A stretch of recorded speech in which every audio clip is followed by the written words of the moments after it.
నీవే దేవుడైన యెహోవావు, నీ యొద్దకే మేము వచ్చుచున్నాము. చాలు, ప్రార్థన చేస్తున్నాం.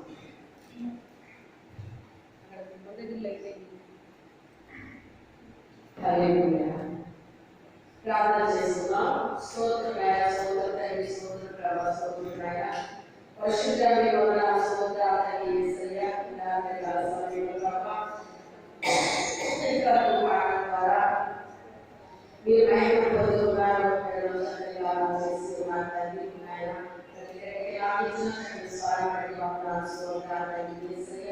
ప్రభు ఆయన సమయంలో నాతో మాట్లాడండి. ప్రభు ఈ దీర్ఘాలు అనుభవించి మాట్లాడతాను. ఈ వాక్యంలో ఉన్న ఓడలసిన రహస్యమైన సంగతులుగా అక్షమాన్ని తెలుసుకున్నాను. మీరే చెప్పి గ్రహించే హృదయం అనుసరించి నడిచే జీవితాన్ని మా అందరికీ అనుగ్రహించున్నాయన. ప్రభు నూతనమైన శైలిలో బోధించడానికి, నూతనమైన పరీక్షలు అనుగ్రహించున్నాయన, నూతనమైన అభిషేకంతో విభూతండి. ఆయన వైశక్తులతో విడుస్తూ అంతే విడిచిలో వాటిలో బయలుదేరి అందరినీ దర్శించి స్పర్శించి మీ పరిశుద్ధాత్మనే బలముగా జరిగించే సహాయం చేయండి. యేసు పరిశుద్ధ నామములో వేడుకుంటున్నాం తండ్రి. ఆమేన్. హల్లెలూయా. ఇక్కడ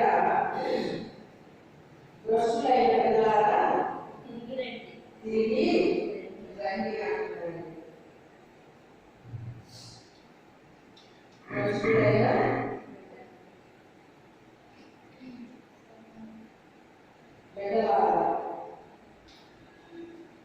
బిడ్డలే కానీ ఏమైపోయారో భ్రష్టులైపోయారు. ఏమైపోయారు? భ్రష్టులైపోయారు. కొంతమంది పిల్లలు కానీ పెద్దలు కానీ ఏమంటారంటే భ్రష్టులా తయారయ్యాము, భ్రష్టులా తయారయ్యాము అని అంటూ ఉంటారు. అంటే దీని అర్థం ఏంటి అంటే పాడైపోయావు.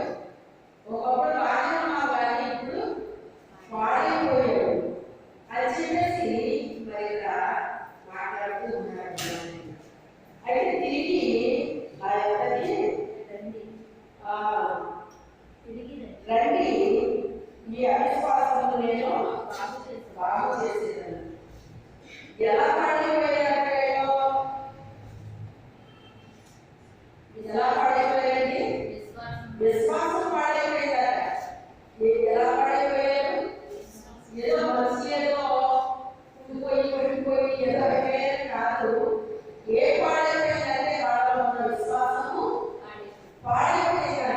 విశ్వాసానికి బదులు అవిశ్వాసం వచ్చేసిందంటే అయితే దేవుడు తన బిడ్డల్ని అలా విడిచిపెట్టేసే దేవుడు కాదండి. మనం చూడండి, వస్తువులు కొనుక్కుంటాం, ఏ వస్తువులైనా కొనుక్కుంటామండి. కొనుక్కున్నప్పుడు అది ఇప్పుడు ఫ్యాన్ కొన్నాం, ఆ ఫ్యాన్కి వారు గ్యారంటీ ఇస్తారండి. 2 సంవత్సరాలు గ్యారంటీ ఇస్తారు. ఈలోపు ఒకవేళ అది ఏమైనా ప్రాబ్లం వస్తే కానీ మళ్ళీ మార్చేస్తారంటే తీసుకురండి అని చెప్తారన్నమాట. అయితే చాలా మంది సేవలు మాట్లాడతారు. తెలుసా, కనీసం వస్తువు గ్యారంటీ ఇస్తారు కానీ మనిషి జీవితానికి గ్యారంటీ లేదండి. మన జీవితానికి గ్యారంటీ ఇన్ని సంవత్సరాలు బ్రతకాలని అసలు ఏ మనిషి చెప్పలేదండి.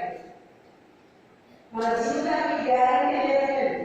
ఇన్ని సంవత్సరాలని మనం తయారు చేసిన వస్తువులకి గ్యారంటీ ఇస్తారని మనిషి మాత్రం గ్యారంటీ లేదండి. అయితే మీ యొక్క అవిశ్వాసం అంటే ఒకప్పుడు విశ్వాసమే మీరు, కానీ మీ విశ్వాసాన్ని మీరు కోల్పోయారు. కోల్పోయి ఎలా తయారైతే భ్రష్టులైపోయారు. మీరు ఏమైపోయారు? భ్రష్టులైపోయారంటే పాడైపోయారు. మీ విశ్వాసం పాడైపోయింది. పాడైపోవడం అంటే ఏం పాడైపోయింది?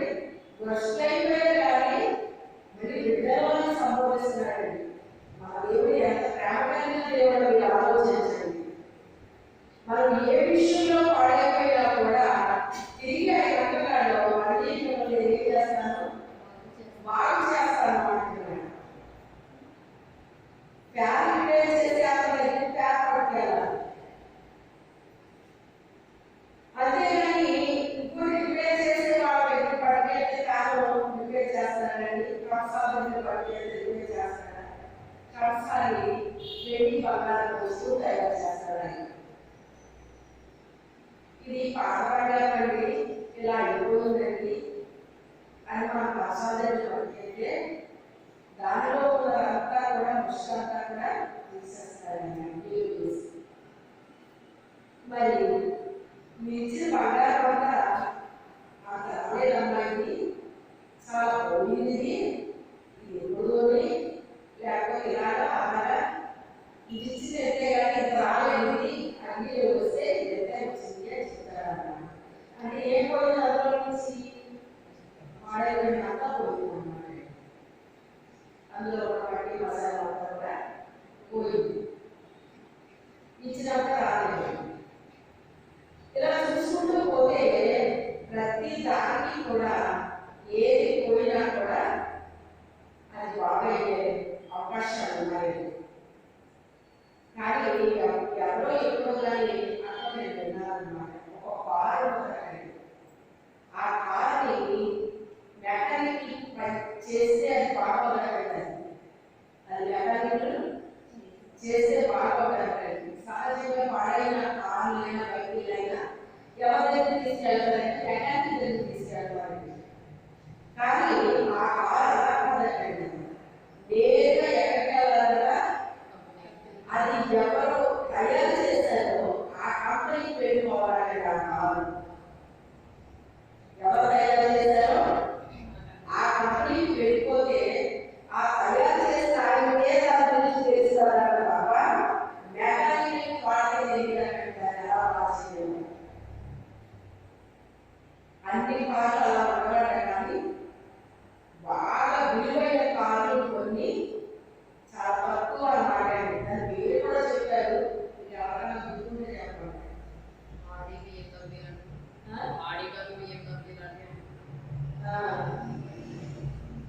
అయితే అలాంటి కార్లు మెకానిక్ తీసుకెళ్తే వాళ్ళే దాన్ని బాగా చేయడం మెకానిక్ చేయడం అది నేరుగా తయారు చేయబడిన ఆయన దగ్గరికే వెళ్ళిపోవాలి. అంటే కొంతమంది వ్యక్తులు నేరుగా దేవుడి దగ్గరికి వెళ్ళాలి తప్ప ఎవరి దగ్గర వాళ్ళు బాగోవండి. మనుషులు అంటే వాళ్ళు బాగు చేయడానికి మెకానిక్ ఉన్నా కానీ కొంతమంది అలాగా కాదండి. నేరుగా ఎక్కడికి వెళ్ళాలి, ఆయన దగ్గరికి వెళ్ళాలంటే వెళ్తేనే ఆయన దాన్ని ఎలా డిజైన్ చేశారో ఆయనకే తెలుస్తుంది. అది ఎక్కడ పాడైపోయిందో, ఎలా పాడైపోయిందో, దాన్ని మళ్ళీ తిరిగి ఎలా దాన్ని మళ్ళీ కొత్తగా ఎలా చేయాలో, ఏ పాటలు పోయిందో ఏంటో అనేటువంటిది తయారు చేసిన ఆయనే తెలుస్తుందండి. ఇక్కడ ఆయన కూడా అదే చెప్తున్నాడు అన్నమాట. భ్రష్టులైనా వెళ్ళాలా తిరిగి అనే మాటకి ఎందుకు తిరిగి అనే మాట పాడారన్నా ఎక్కడో వెళ్ళిపోయారు. ఏమైపోయారు? ఒకప్పుడు దేవుడికి దగ్గరగా ఉన్నవాడే కానీ ఈరోజు ఎక్కడికి వెళ్ళిపోయారో దేవుడికి దూరం అయిపోయారు అన్నమాట. ఎప్పుడైతే విశ్వాసాన్ని కోల్పోయారో, కష్టాన్ని వాళ్ళలో వచ్చిందో దేవుడికి దూరం అయిపోయారండి. చూడండి, దేవుడికి దూరం అవడం లేదు. దేవుడి మందిరానికి వస్తామండి, పాటలు పాడతామండి, ప్రార్థన చేస్తామండి, కార్యాలు చేస్తామండి. కానీ మనలో ఉన్న విశ్వాసము పాడైపోయినప్పుడు మన మందిరానికి వచ్చినా, పాటలు పాడినా, ప్రార్థన చేసినా, కార్యాలు చేసినా కూడా విశ్వాసం లేదు, అత్యంత చేయటం లేదండి. కానీ దేవుడు చెప్పేదేంటి? మీ అవిశ్వాసాన్ని నేను పాపం చేస్తాను, వెళ్ళాలా తిరిగి రండి. అంటే మనం ఇవన్నీ చేసినంత మాత్రాన దేవుడు సంతోషపడగాలి. ఏ రీతిలో మనం పాడైపోయామో, ఎక్కడ పాడైపోయామో, ఏ విషయంలో పాడైపోయామో ఆ విషయంలో దేవుడి దగ్గర మనం ప్రార్థన చేయాలండి. మనకు తెలుసండి ఎవరు ఎక్కడ పాడైపోయారో ఎవరు తెలుస్తుందండి, మనకే తెలుస్తుంది. మనం ఏది పోగొట్టుకున్నామో, ఏ విషయంలో పాడైపోయామో, ఒకప్పుడు విశ్వాసంలో మనం ఎలా ఉన్నామో ఈ రోజు మన విశ్వాసం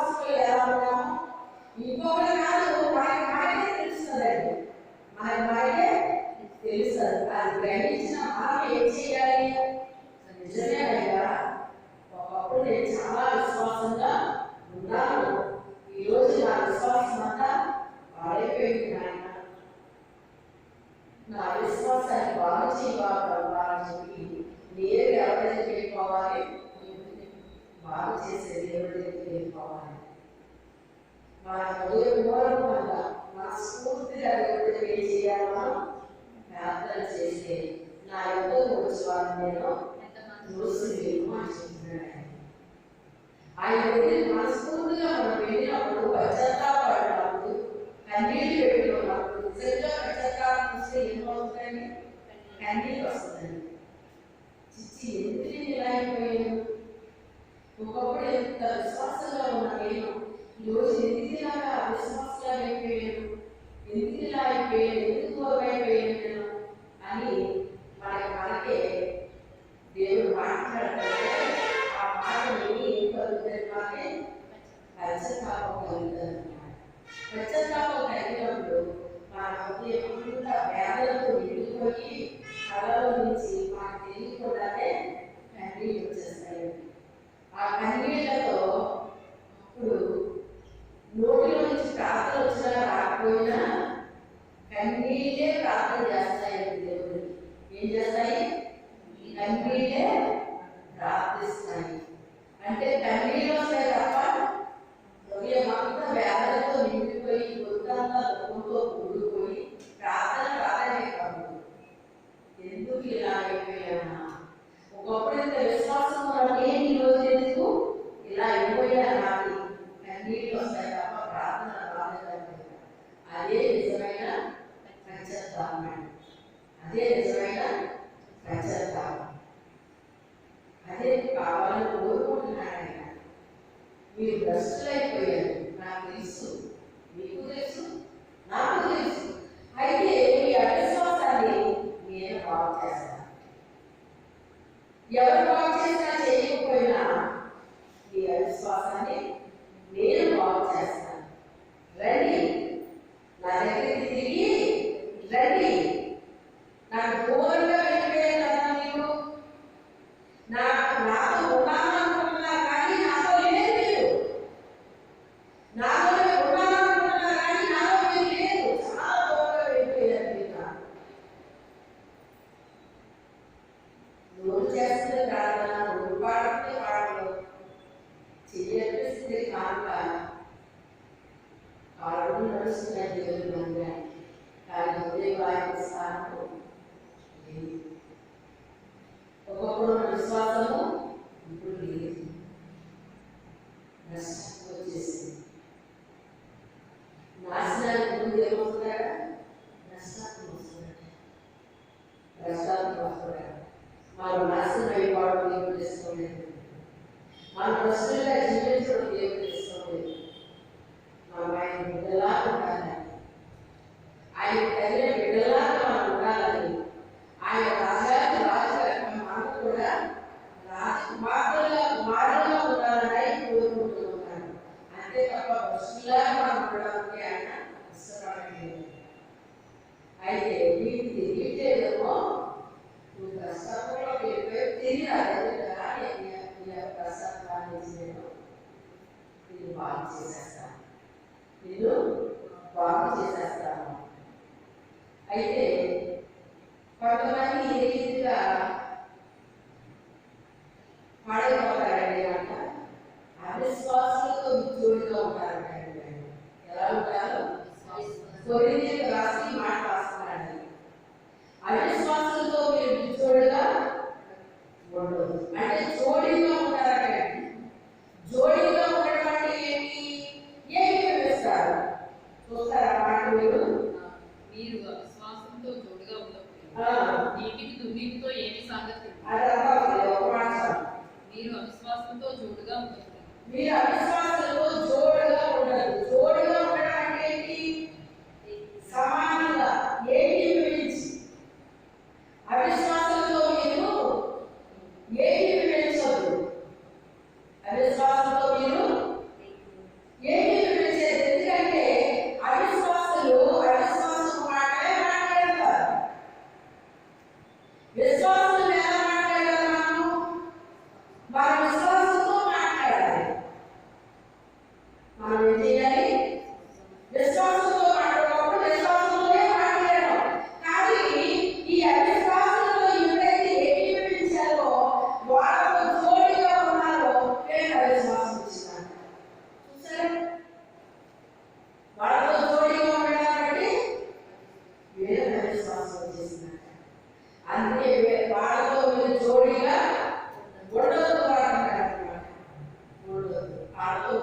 అలాగే వస్తాయి.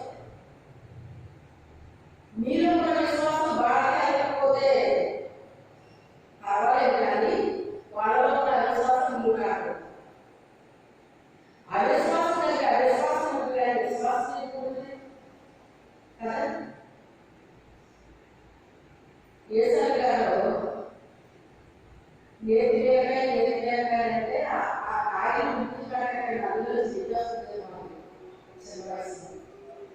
అమ్మాయి ఎందుకని అలా చేస్తున్నావు వాళ్ళ అమ్మారంటే నీకు వస్తుందని తింటున్నా ఎందుకు వస్తుందా అన్నారు.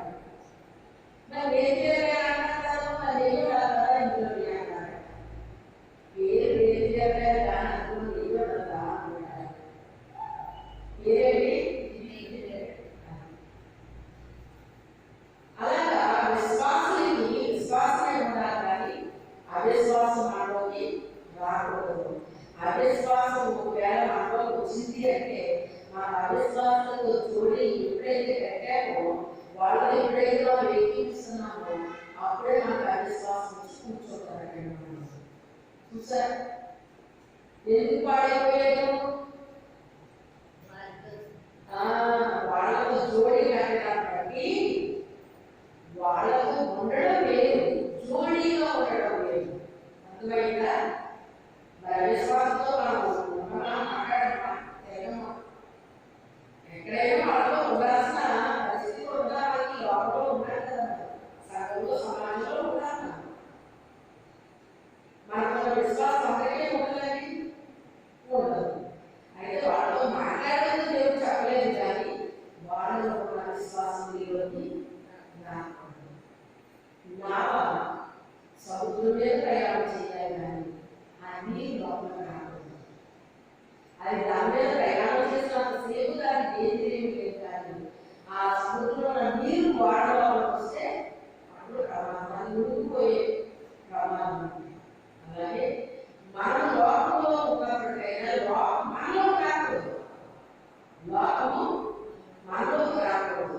లోకములైనా లోకంలో ఉన్నవాటినైనా మీరు ప్రేమించదు. అంటే దాని అర్థం ఏంటి? నాకంటే ఎక్కువగా ప్రేమించదు అంటే అర్థం ఏంటి? కొన్ని వాటిని మనం చూస్తామండి, అబ్బాయికి ఎంత బాగుందండి అని ఇష్టపడతాను. కొన్ని వస్తువులు కావచ్చు, కొన్ని వస్త్రాలు కావచ్చు, ఏదైనా కావచ్చు. ఎవరైనా కూడా ఇది చాలా బాగుంది అని అన్నాము అంటాము, కానీ ఎవరికంటే ఎక్కువ ప్రేమించకూడదు? దేవుడి కంటే ఎక్కువ మనం ప్రేమించకూడదు. లోకమైనను లోకంలో ఒకవాడినైనను ప్రేమింపకుడి, అవి తండ్రి వలన బాబు అని చెప్తున్నాడు. తండ్రి వాళ్ళ ఇవన్నీ లోపల ఉన్నాయని మన అవసరాలు వర్తించండి. ప్రతి వస్తువు మనకు అవసరమే. ఓ చైన్ అవసరం, ఓ టేబుల్ అవసరం, ఓ మంచం అవసరం, ఓ చాప అవసరం. ఇలా చెప్పుకుంటూ పోతే ఒక వస్తువు మనకు ఈ వస్తువులు మనకు అవసరం. ఇవన్నీ అవసరమే మనకు అన్నీ అవసరమే, కానీ అవి మనకి అవసరానికి మనం వాటిని ఉపయోగించాలి. కానీ వాటిని ప్రేమించినాక దేవుడిని మానేసి వాటిని ప్రేమించినాక మొదటి ప్రేమ ఎవరికి వలన దేవుడి కంటే ఎక్కువగా మనం దేన్ని కూడా ఈ లోకంలో ప్రేమిస్తున్నాం. అలా ప్రేమిస్తే దేవుడే వాటిని మనకు దూరం చేస్తారు. తెలుసారు కాకపోతే మనం అధికంగా దేన్ని ప్రేమిస్తున్నామో దాన్ని దేవుడు దూరం చేసేస్తాడండి. దేవుడి కంటే ఎక్కువగా మనం దేన్ని ప్రేమిస్తున్నామో ఆయన దూరం చేస్తాడు. అందుకే దేవుడి కంటే ఎక్కువగా మనం దేన్ని కూడా ప్రేమించుకోవాలి. అయితే వీళ్ళ విశ్వాసం ఎందుకు వాడేది అంటున్నాడో, ఆ విశ్వాసంతో మీరు జోడుగా ఉన్నారు. అందుకే వాళ్ళ విశ్వాసము మీరు వచ్చింది. కూడా చెప్పాడు, తోమ మంచి విశ్వాసే. దేవుడు పిలిస్తే వచ్చిన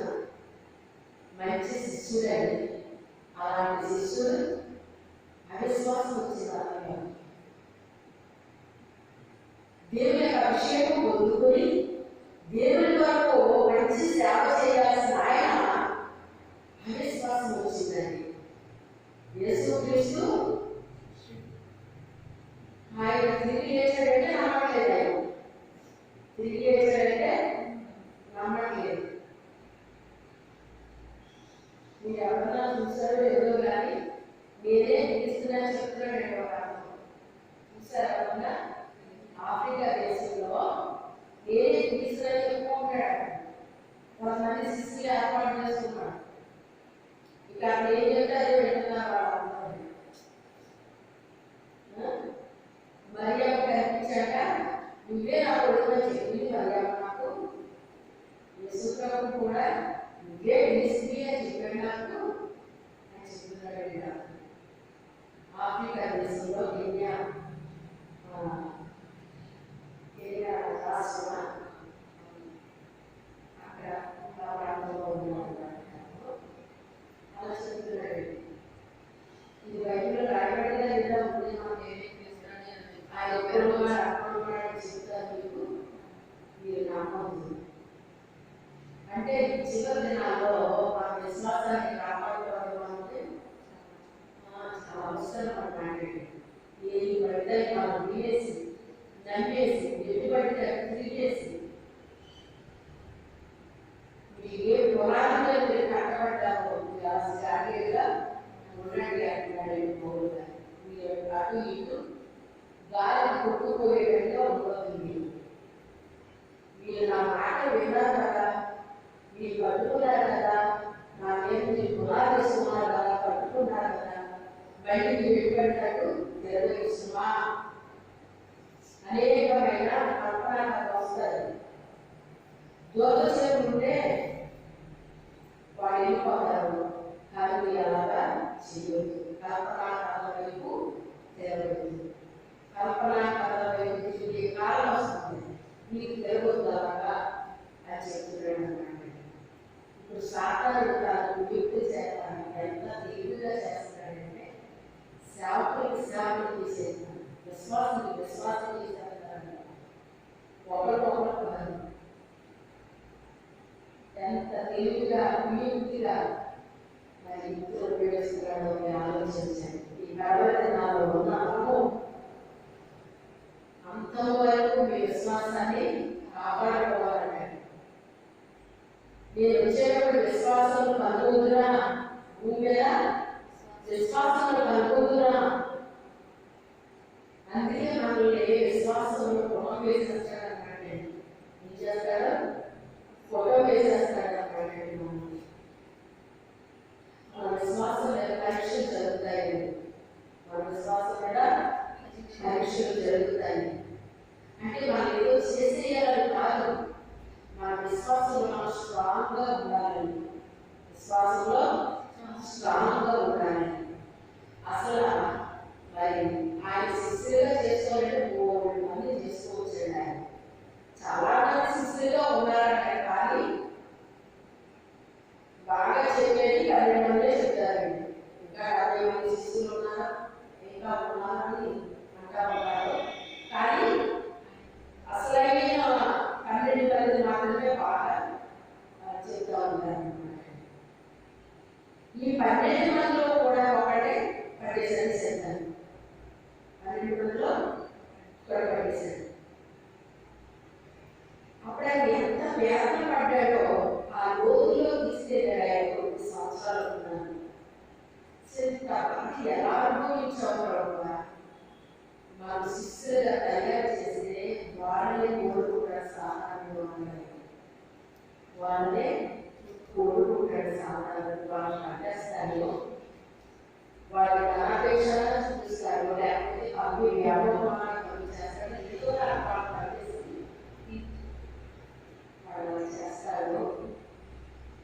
అలా యోధాన్ని పోగొట్టుకున్నప్పుడు అతన్ని అనుభవించాడు, వేదనను అనుభవించాడని ఆయన అనుభవించిన లోతులో తీసుకెళ్ళినప్పుడు నా ముందు వింటేసిన బాధ నేను అనుభవించాను. ఆయన పడిన బాధ కూడా మనకు తెలియపరుస్తాడండి. ఒకసారి ఎప్పుడో తెలిసినప్పుడు బాధ కూడా మనం వెళ్ళినప్పుడు మన బాధ అనుభవిస్తుంటే ఇలా బాధపడుతున్నావు అప్పుడు ఏదైనా పడ్డాను తిరిగి వస్తాయండి. అప్పుడు ఏమనిపిస్తుందో తెలుసా, నువ్వు పడిన బాధ ఉంది, ఆ బాధ ఎంతలే ప్రభావం వెంటనే తీరిపోవాలి, వెంటనే తీరిపోవాలి. ఇంత బాధలు అనుభవించాం, ఈ బాధ ఉన్నారు ఎంత ప్రభావిస్తున్నాను. పెద్ద పెద్ద సేవకులు ఒకటి చెప్తా ఉన్నారు, ఇలాంటి నాకు ఉన్నారు ఉన్నారు అలా తెలియవస్తారండి దేవుడు. అయితే ఉన్నదే మరి పన్నెండు మందిలో ఒకటి కట్టేశారు.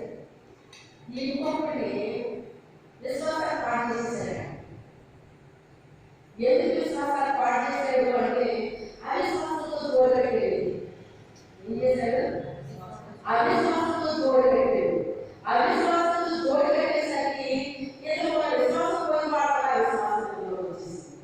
చూసారు, దేవుడు ఆయన పిలిచినప్పుడు సంస్థాన్ని వదిలేశాడు, వచ్చాడు. మరి త్యాగం చేసినట్టే కదండి, అన్ని వదిలేసుకుంటాడంటే త్యాగం చేసినట్టే కదా, జీవనాన్ని వదిలేసినట్టే కదా, అన్నిటికీ తాడుకున్నట్టే కదా, నిలబడినట్టే కదా. కానీ చూసారా, సాధారణ తన కుయుక్తి చేత ఇలా లాగించడం చూసారా మనిషిని.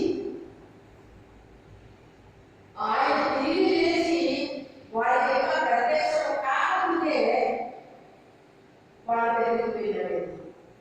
మిగిలిన 10 మంది ఎక్కడికి వెళ్ళలేదు. వాళ్ళందరూ ఒక చోటే ఉన్నారండి, ఒక గదిలో ఉన్నారండి. వాళ్ళు ఏంటి పరిస్థితి అని ఆలోచిస్తూ అలాగా ఉండిపోయాడు. ఏదో మాకు భూమిలో ఉండకుండా అలా తిరుగుతున్నాడు. తిరిగి తిరిగి అవిశ్వాసంతో ఏం చేశాడు? జోడి కట్టాడు. జోడి కట్టేసరికి ఏదో విశ్వాసం పోయింది, వాళ్ళలో ఉన్న అవిశ్వాసం వచ్చేసినాడు. మీరు ఇంత విశ్వాసం ముందుకు వస్తే కానీ అవిశ్వాసాలు వచ్చింది. మనం తయారు చేసిన బిడ్డలనే విశ్వాసంతో మనం తయారు చేసినప్పుడు వాళ్ళ అవిశ్వాసం మాట్లాడితే మాకు ఎలా ఉంటుందండి? నేను చెప్పని విషయాలు ఎలా వచ్చి, నేను చెప్పేయడం వారికి నేను చెప్పని విషయాలు ఎలా వచ్చి, ఇవి ఎప్పుడు నేను చెప్పలేదని కదా. నేను విశ్వాసాలని ఊరు పోసాను, ఉప్పు పాలతో అడగలించుకోసినట్టుగా పోసాను కదా. ఈ అవిశ్వాసాన్ని నుంచి వస్తున్నాయి అని మనకు బాధ కలుగుతుంది.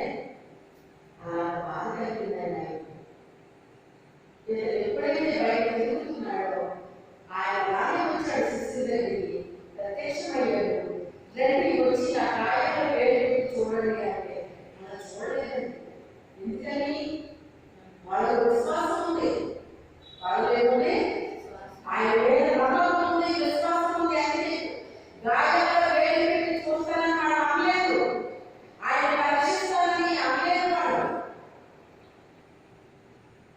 అందుకే దేవుడు ఏం చెప్పాడు? ఆయన గురించి మాట్లాడుతూ చూసి నమ్మే వాళ్ళంటే చూడదని వాళ్ళు తండ్రి అన్నాడు.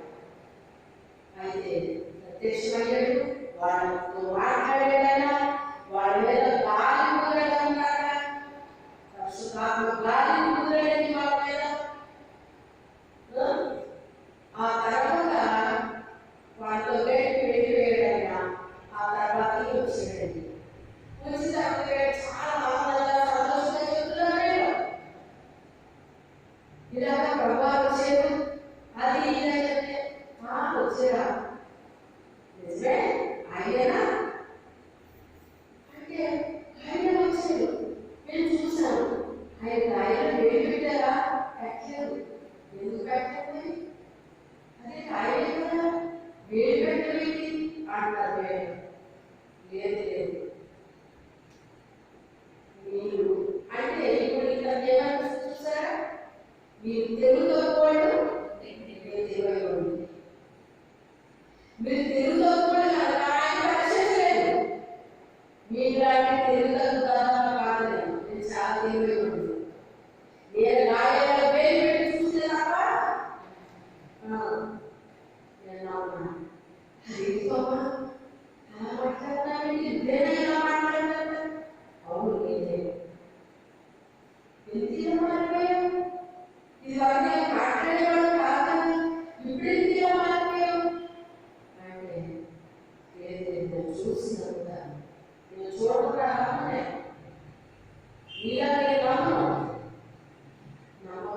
నేను నమ్మను, నేను నమ్మను ఖచ్చితంగా చెప్తున్నాడు.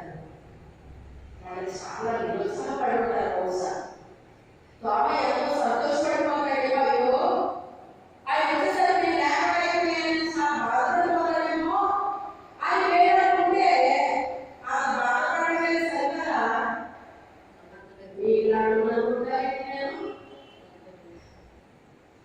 మీలాంటి తెలుసుకోకూడదు కాదు. అయ్యో ఇలా పోయేది మనతో అమ్మాయినా ఈ తోమ ఇలా ఎందుకు అయిపోయాడు అని వాళ్ళు చాలా బాధపడుతున్నారు. బహుశా బాధపడి ఉంటారు, అది వాళ్ళు ప్రార్థించుంటారు. నువ్వు ఏర్పాటు చేసుకున్న శిష్యుడు కాదండి ఇలా అయిపోయాడు, ఈ ప్రభావ ఇలా పోయి తోమ ప్రభావితనే నువ్వే బాగా చేయగలిగి ఎంత విశ్వాసంలో ఉండి కూడా ఈ విశ్వాసం ఏమైపోయిందో ప్రభావ ఇలా అయిపోయాయి ప్రభావ ఇక్కడే విశ్వాసం నీళ్ళయ్యా సహాయం చేయగలిగాను. ఒకవేళ ప్రార్థించారేమో నాకు తెలియదు, కానీ ఆయన అన్నాడు చూసారు, భ్రష్టులైన బిడ్డలారా తిరిగి రండి అన్నట్టుగా తన బిడ్డ దగ్గరికి ఆయనే వచ్చాడండి. 8 దినాల తర్వాత 8 దినాలు వ్యాపించి అప్పుడు వచ్చాడండి. వచ్చి తోమగా నా గాయాల్లో వేలు పెట్టి చూడు అన్నాడు. అంటే ఏమి సందేహించకుండా ఇంటి గాయాల్లో వేలు పెట్టాడండి. అప్పుడు నా ప్రభు నా దేవాలయం అవిశ్వాసంలాగా విశ్వాసమైంది అని చెప్పినప్పుడు అప్పుడు ఆయన జీవితం మారిందని. ఇప్పుడు ఆయన అవిశ్వాసాన్ని దేవుడు చేశాడు, బాగు చేశాడండి. పాడైపోయినప్పటికైనా బాగు చేసే దేవుడే ఆయన, బాగు చేసే దేవుడు ఆయన. నేల మీద నడిచేస్తున్నాడు లేదు, నువ్వే దేవుడు కుమారుడైతే నీ దగ్గర నేను కూడా నేల మీద నడిచి రావాలనుకుంటున్నావా, నువ్వు ఎలా నడుస్తావో నేను కూడా నడవాలనుకుంటున్నావా అన్నాడు. నడిచి అన్నాడు. ఆయన నడుస్తున్నాడు, గాలి చూశాడు, మురుగుపోతున్నాడు. ప్రభు అని పిలిచాడు. అల్ప విశ్వాసి ఎందుకు సందేహపడతావు? విశ్వాసం ఉందా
మీరు మా పరిస్థితి అని వాళ్ళు ఆలోచిస్తారు. కానీ మీరు ఎందుకు అలా అయిపోతున్నారు? మీరు ఎందుకు చింతిస్తున్నారా? దేని గురించి చింతపడకూడదు, కానీ మొదట నా నీతి రాజ్యాన్ని వెతకండి. మొదటి స్థానం ఎప్పుడైతే మీరు నా నీతి రాజ్యాన్ని ఇచ్చారో, నన్ను ఎప్పుడైతే వెతుకుతున్నారో, అప్పుడే మీకు అన్ని నేను అనుగ్రహిస్తాను. అనుగ్రహింపబడిపోతాయి మీకు అన్ని. ఆయన అనుగ్రహం మనం పొందేసుకోవాలంటే నేను 6th క్లాస్ చదివినప్పుడు వాక్యం నేను విన్నాను. అప్పుడు నా చిన్ని ఉదయం తీర్మానం చేసుకున్నాను, ఇవన్నీ దేవుడు చేస్తాడంటే ఇవన్నీ ఆలోచించాల్సి లేదన్నాను. ఆయన నీతి రాజ్యాన్ని వెతికితే సరిపోతాడా? ఇంకేటి గురించి మనం ఆలోచన చేయాల్సి లేదా అని ఆ చిన్ని హృదయంలో చిన్న ఆలోచనతో తీర్మానం చేసుకున్నానండి. ఇక ఆ చెంత ఎవరైనా చేసుకున్నారు, ఇక ఆలోచించడం మానేశాను. ఇదలా అదలా అది ఎప్పుడు ఇక దాని గురించి చింతించకుండా ఆలోచించకుండా ఆ చెంత అయ్యేటువంటిది లేకుండా ప్రభు వేదన ప్రారంభించాను. ఇక 100% ప్రభు వేదన ప్రారంభించాను. మొదటి స్థానాన్ని దేవుడు తీసుకున్నాను. మొదటి వేదన మొదటి ఇవ్వడం మొదట ప్రతిదాన్ని మొదట అయ్యేటువంటిది దేవుడు పెట్టేసుకున్నానండి. పెట్టేసుకుంటే ఆయన ఇవ్వడం ప్రారంభించాడు. ఆయన ఇవ్వడం ప్రారంభించాడు. మొదట మనం చేయాలి. ఆయన ఏం చేయడో అది మనం చేయాలి. మనం చేస్తే అది స్వతంత్రించుకున్నాం. మనం చేయబడే ఎలా స్వతంత్రించుకుంటాం? మొదట నీతి రాజ్యాన్ని వెతకడానికి మీకు అనుగ్రహిస్తానని చెప్పేశారు కదా. చెప్పేసినప్పుడు మనం ఏం చేయాలి? ఆయన చెప్పి చేయాలి. మొదట వెతకాలి, మొదటి స్థానాన్ని ఇవ్వాలి. ప్రతి దాంట్లో మొదట ఎప్పుడైతే మనం చేశామో అప్పుడు మనం ఏం చేస్తాడు? ఏం తినాలా, ఏం తాగాలా, ఏం ధరించుకోవాలని ఆలోచన లేకుండా తినాలి, తాగాలి అన్ని చేస్తాడు. ఇంకా గురించి చింతించే అవసరము ఉండదండి. రేపటికి ఏది కూడా రేపటికి లేదు అది అనుకోవడం తప్పే కదండి. లేదు అనుకోవడం తప్ప కాదు. లేదు లేదు లేదని చింతించుకోవాలి. లేదా అనుకోవాలి, లేకపోతే రేపటికి లేదు అయిపోయింది అనుకోమా అనుకుంటాం. కానీ దాని గురించి పడకుండా చింత పడితే ప్రాబ్లం ఏంటంటే అందులో మనం ఇచ్చేస్తారు శ్రద్ధ. ఎప్పుడైతే చింత పడతామో చింత దేవుడికి సంబంధించింది కాదని సాధారణ సంబంధించిందండి. అది చింత పడితే పెద్ద దైవజనులు సైతం విడిచిపెడతారండి. వాళ్ళు కూడా విడిచేస్తారు మొదలు. అందుకే చింత పడదు అంటారు. మా గురించి చింత లేదా, మేము నశించుకోవడం చింతలేదా అని అడిగితే ఆయన ఏమన్నాడు? ఆత్మవిశ్వాసారా ఎందుకు సందేహపడుతున్నారు అంటే విశ్వాసం లేదా అంటే విశ్వాసం ఉంది. ఎలా ఉన్నాడా? ఆత్మగా ఉన్నాడండి. ఆత్మగా ఉన్నాడు. ఎప్పుడు నాడండి ఇలా అయిపోతుంది అని చాలా అల్పంగా ఉంది. దాని జోలి తెలుగులో చెప్తారు. అది ఎప్పుడు నాడు ఎందుకు అయిపోతుంది. నువ్వు దాని జోలి వెళ్ళచ్చమా అది లేకపోతే పాడైపోతుంది ఏదో చెప్తారు. అది అసలే అనుకుంటాం. అలాగే వేరే విశ్వాసం లేదా అంటే ఉంది.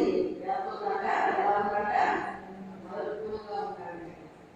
అంటే స్ట్రాంగ్ లేదు, బలం లేదు. విశ్వాసం ఏం లేదు, బలం లేదు.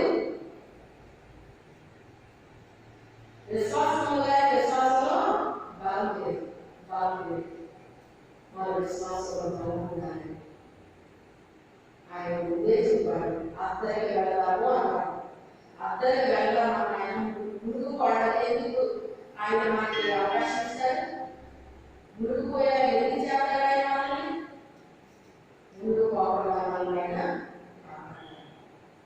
ప్రభా మునిగిపోతానంటే ఆత్మవిశ్వాసి ఎందుకు సందేహం? నన్ను చూస్తూ నడిచినప్పుడు నువ్వు మునిగిపోలేదు. నువ్వు గాలివాట ఎప్పుడైతే పెట్టినావో గాలివాట ఏం చేయాలి? నువ్వు మన గడి నుంచి ఇంటి నుంచి ఎటో నుంచి పడ్డాక గాలి మాటలు ఇంటింపజేస్తాడు సాధారణుడు. ఎందుకంటే మనం నడిచి ఎల్లప్పుడూ ప్రభు దగ్గర ఆయన రండి నా దగ్గర అంటున్నాడు. ఆయన రండి నా దగ్గర అంటే బయలుదేరుతున్నా బయలుదేరుకోడు. ఎప్పుడైతే నడుస్తున్నారో సాధన ఏం చేస్తాడంట? ఎటో కట్టించి గాలిమాట పడుతున్నాడు. ఆ గాలిమాట ఎప్పుడైతే పెట్టినారో ముందు పడ ప్రారంభిస్తున్నాడు. నడిచే దగ్గర రాస్తున్నాడు కాస్త అక్కడే ముందుకుపోతున్నారంట. కానీ ఏది ఎవరికైనా ఏది చూసి ఉపయోగించకపోవాలి. ఎప్పుడైతే ముందుకోవాలంటే ప్రభావం ఇచ్చాడు. ఇక అయిపోయింది నా శాతం అనుకుంటే ముందుకోయేవాడు కదా. ఇది రోజు అయిపోయింది నా శాతం అనుకుంటే ముందుకోయేవాడు. అది తెలియవాడు కనుక ప్రభావాన్ని నాకు ఒకసారి బాగా వేశారన్నమాట.